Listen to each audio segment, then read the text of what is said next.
Assalamualaikum warahmatullahi wabarakatuh. Ananda Sholih Sholihah, apa kabar? Ustazah harap Ananda Sholih Sholihah di rumah kabarnya baik ya. Terus sehat, bahagia, dan selalu ceria. Jangan lupa kita harus menjaga kebersihan dan menjaga kesehatan kita semua ya. Nah, hari ini kita akan belajar tentang kisah Nabi dan Rasul.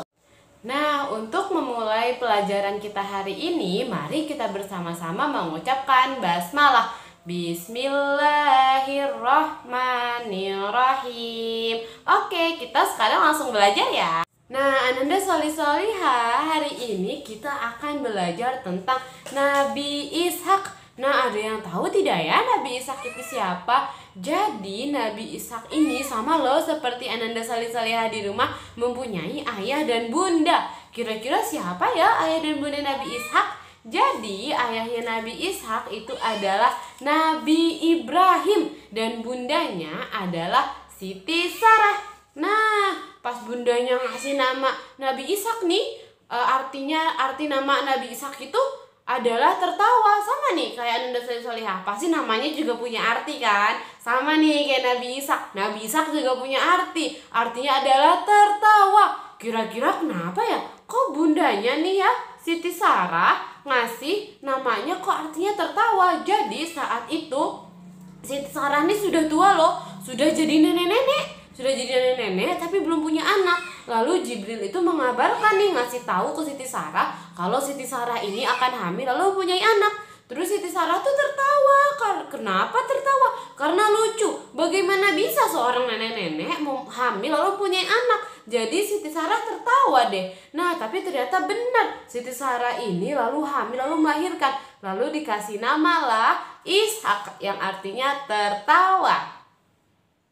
Nah, tentang kenabiannya Nabi Ishak itu ada loh di dalam Al-Quran di surat As-Saffat ayat 12-13 yang artinya, dan kami beritakan kabar gembira kepada Sarah atas kelahiran Nabi Ishak, dan kami angkat dia sebagai nabi dari orang-orang yang sholih, dan kami limpahkan kepada Siti Sarah dan Ishak keberkahan.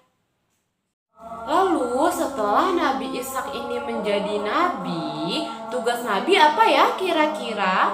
Jadi tugas nabi adalah untuk mengajak orang-orang kepada kebaikan. Nah, Nabi Ishak ini mengajak kaum-kaumnya untuk kebaikan dan hanya menyembah Allah saja loh, tidak boleh menyembah yang lain. Itulah yang Nabi Ishak sampaikan kepada kaumnya. Nah, tapi kira-kira bagaimana ya Nabi Ishak mengajak kaumnya? Jadi, Nabi Ishak mengajak kaumnya dengan cara yang baik, dengan cara yang sopan, dengan cara yang ramah, tidak dengan marah-marah dan tidak juga dengan kekerasan. Jadi Nabi Ishak itu baik loh sama kaumnya, baik dan ramah, sehingga apa yang diajarkan Nabi Ishak itu bisa tersampaikan kepada kaumnya. Nah, setelah Nabi Ishak ini tumbuh besar, Nabi Ishak lalu menikah dengan perempuan cantik. Cantik ya perempuannya ya? Dengan perempuan cantik yang bernama Rofqah. Nah, setelah Nabi Ishak ini menikah dengan Rofqah, Nabi Ishak ini punya anak loh, punya anak dua laki-laki, kembar anaknya yang bernama Al-Is dan Yakub. Nah, ini bukan Nusa dan Abdul ya. Jadi ini kita anggap ini adalah Al-Is dan Yakub. Nah, Nabi Ishak ini mengajarkan nih kepada anaknya. Kenapa ya kok Nabi Ishak itu mengajarkan kepada anaknya? Karena Nabi Ishak itu sangat sayang kepada anaknya. Apa ya yang diajarkan oleh Nabi Ishak kepada anaknya? Jadi Nabi Ishak itu mengajarkan kepada anaknya bahwa kita tidak boleh menyembah Tuhan selain Allah. Kita hanya boleh menyembah Allah. Kita hanya boleh berdoa kepada Allah, meminta ampunan, meminta segala sesuatu hanya kepada Allah. Itu yang Nabi Ishak ajarkan kepada kedua anaknya, yaitu Al-Is dan Yakub. Nah, setelah itu semua, setelah Nabi Ishak itu berdakwah dengan cara yang rukun kepada kaumnya, lalu Nabi Ishak tadi sudah menikah ya dengan istrinya yang bernama siapa? Nama istri Nabi Ishak adalah Rofqah. Lalu Nabi Ishak juga punya anak ya tadi, 2 anak laki-laki kembar ya. Namanya siapa? Ada yang ingat? Gambarnya Nusa dan Abdul loh. Nih, namanya tadi adalah Al-Is dan Yakub. Nah, setelah itu semua, Nabi Ishak itu lalu sudah menjadi tua seperti kakek-kakek. Kalau Anda solih-solihah punya kakek di rumah atau nenek, sudah kakek-kakek gitu, sudah tua. Sampai umur Nabi Ishak itu 180 tahun. Lalu Nabi Ishak itu akhirnya meninggal. Karena kita semua yang hidup juga akan meninggal ya. Begitu juga dengan Nabi Ishak. Nabi Ishak itu meninggal saat umurnya 180 tahun. Lalu Nabi Ishak itu dimakamkan. Ada yang tahu Nabi Ishak dimakamkan di mana? Ya, Nabi Ishak itu dimakamkan di kota Al-Khalil.